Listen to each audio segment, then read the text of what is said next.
Dan here, DD Speed Shop. So we've had a few questions lately. Obviously, we're full tilt production, Tri-5, 4-door to 2-door in the new shop here. We got a few things. Oh, it's too bright for my precious little eyeballs. We got a few things on the go here. Obviously, 3 different Tri-5 Chevrolets. It is so bright I can't even look at you. Hang on. There you go. Okay, I'll take a break for an ad. And we're back at it. Anyway, I have to get some like wall lights or something because from the top down, it's actually really bright, but the sides there's lots of shadow. all I see is stars. I mean, it's like my future. Very bright. Anyway, that was a good one. Dad jokes. I'm like, what's in your brain? Okay, so we've been, people have been asking about these different cars. So this one, obviously, we bought and hauled out here.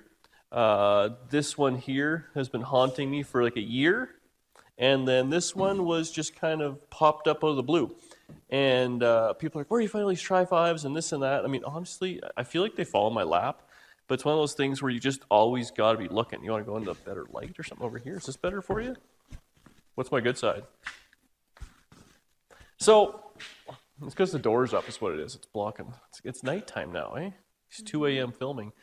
So people have been asking about that, and you got to just be aware. So when deals come up or whatever it is, you just got to go look at it. So this one here, this 4-door, 2-door, whatever you want to call it, Danny found this one actually. Guy messaged the Facebook page, which is a unique situation. Obviously, we have a following now. So this one is kind of a one-off, I guess. The guy reached out and says, hey, I have a 4-door. There's a few issues with it. He was moving across Canada, yada, yada, yada. He was in Saskatchewan or whatever it was, or Alberta, and he was moving to the East Coast, and this car was in Manitoba. He's like, look, here's the deal. Here's kind of what I paid for it. If you're interested in it, would you like it? And Danny, being the tricky girl she is, said, yes, we'll take it. And I think without any pictures, without knowing anything about it, but she knew a good price, and she said, yes, we'll take it. And that's what happened. When you message the Facebook, I'm always the first one to answer. Yeah. So that's what happens. People think they're messaging me. Psych! You're talking to Danny. Unless the smart ones know, they start talking technical stuff, and I ignore those till you get there. Yeah, that's right. So anyways, that's what happened there. So Danny worked the deal, and then I said, she's like, came home from work, and she's like, hey, I might have got a 57 Chevy. Do you want it? I said, yes. So I sent my guy a message, and then we got on a phone call, and I said, okay, what's the deal? We talked back and forth, and I said, well, what is it? This, that, and the other. I said, yeah, sounds like a fair price. Now, that being said, without even looking at the car, I mean, the price was right, so you couldn't go wrong, but you took a gamble. I mean, this thing could have been folded in half, rotten frame, all sorts of things, and it is what it is. Now, in this case, he had gone through some of the front end, he had done some floor repair, the motor was supposedly rebuilt many, many years ago, and I mean, here we are, it does turn over, so we'll see what happens there. Might have all the valves stuck or whatever, but you just took a gamble. And from what I have now, I can't go wrong with the money I had into it. So that's one. This one is another story of I had a friend of a friend of a friend bought 3 Tri-5 Chevys, and they were going from Saskatchewan to actually just outside of Calgary here in Okotoks, and there was 3 cars, and they came out with a 2-car trailer, and they were going to make a second trip or whatever it was, and this was the 3rd car. So the first 2 were rather complete, kind of more builders and stuff like that, and then there was this. And the guy selling said, hey, I want all, it's all or nothing. I'm not, picking and choosing and this and that, so take it all. And so what they did is they took 2 cars, and they actually took the front clip off this car. It did have fenders and a hood, and said, hey, we have this thing left over. Do you want it for, I think it was $1,000. $1,500 or whatever. Everything's in that range. $1,500 to $1,000, $1,500. My brain just says, buy it. So that's what it was. I got one picture of this thing from the side, and it was blurry, and it was terrible, and all that sort of stuff. So I says, yep, I'll take it. And I paid $100 to a flat deck guy to have it towed to Tanner's place, who I haven't paid yet for storage. I ask you every day. I got his number. I'll just, e-transfer the money when we're done this. Sorry, Tanner. Sorry, Tanner. He doesn't watch these videos. He's got class. You know what I mean? So that's what that thing was, and it just kind of went and sat there. And I didn't. I saw it in person the same time you guys did, and I was like, "Wow, look at this thing!" So there you have it. It's a 55. It has a VIN. It's got a title. It's a legitimate car, but it is what it is. Now, we're in a unique situation. We have a lot of Tri-Fi parts. We know these cars pretty well, so it's not the end of the world. But I've said it before. I mean, $700 or $800 for a set of two-door doors and the rear structure and some glass is what you're going to pay for a two-door conversion kit. And I know a lot of you guys in the comments have been saying that's what I should do. Use this thing to build these because that thing needs a frame.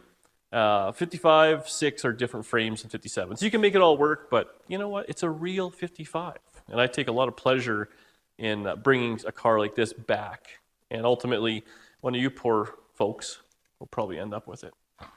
But there you go. So that's, those are two separate deals that kind of came up where you just got to kind of see them and buy them.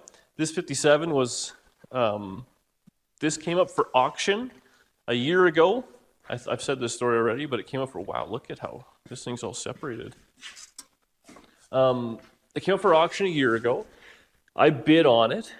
I think I bid it up to like $7,000 or something like that without even looking at it because I was like, oh, it's a complete hardtop and it showed everything that was there and, title, all those sort of things, which is a lot of money, but it's a 57 Chevy two-door hardtop, power windows, the whole interior.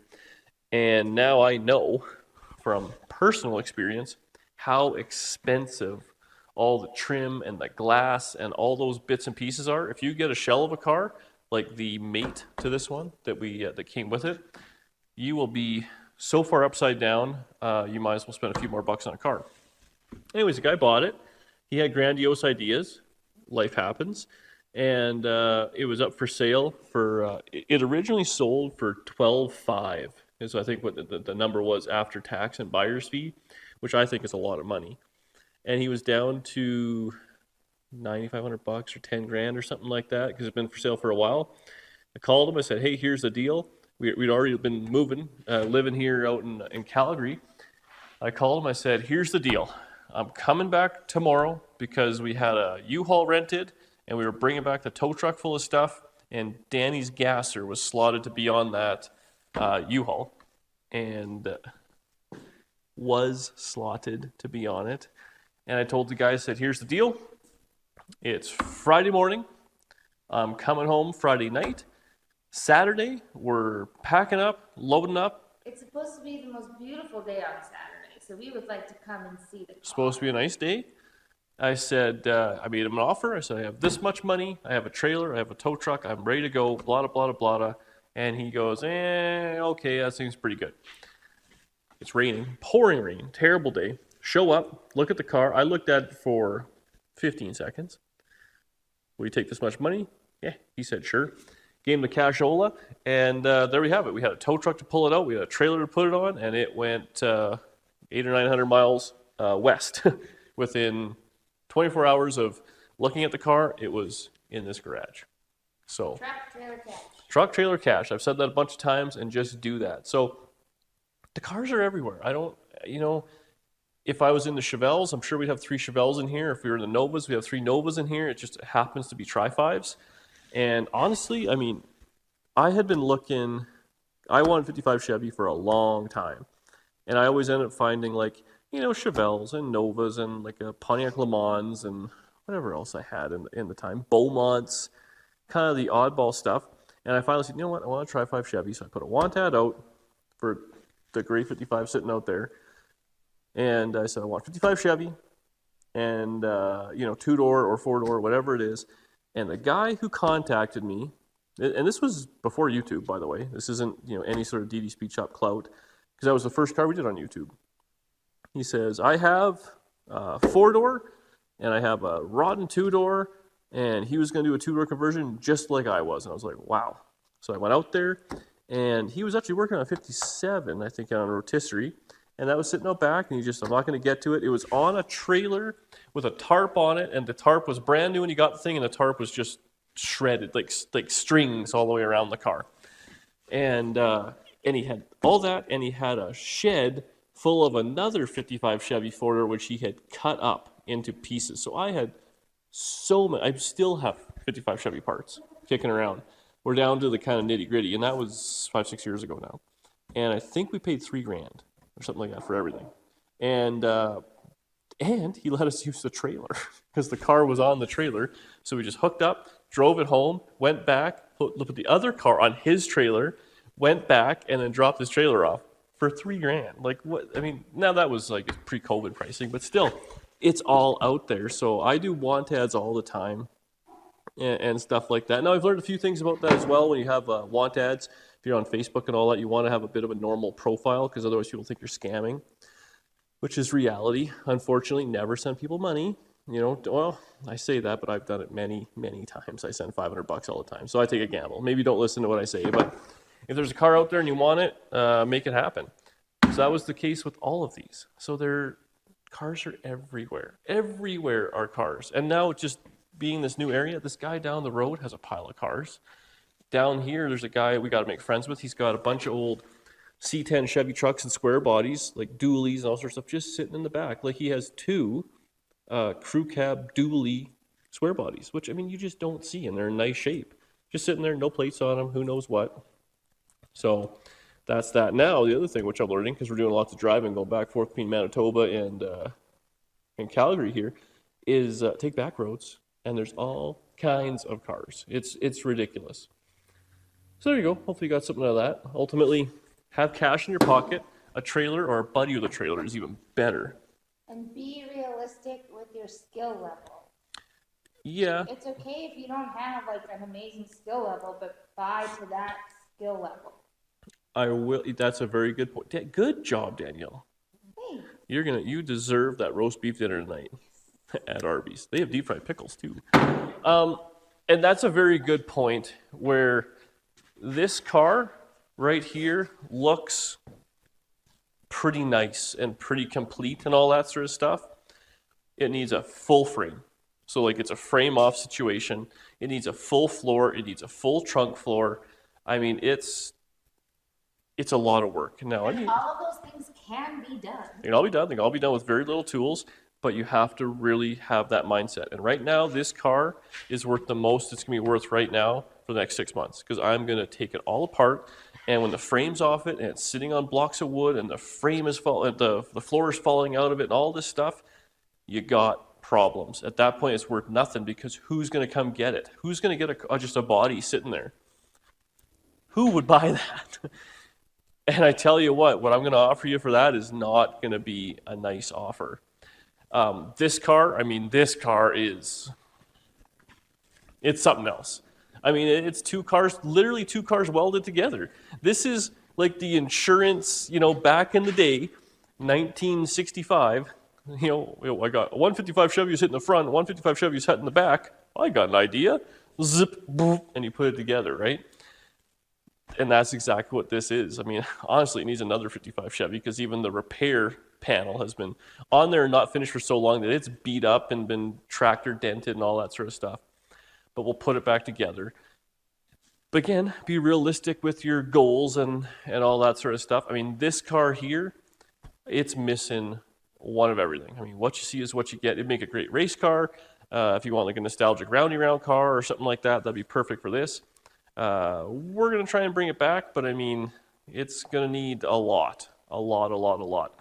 We do have the benefit of the YouTube channel, so that can fund a few things, as well as put everything out there so people know what we need. And people already, I have a glass, I have a this, I have a that. And people know what they're buying if they choose to buy it. Yeah, I never feel bad because people know exactly what this was. We don't hide anything here.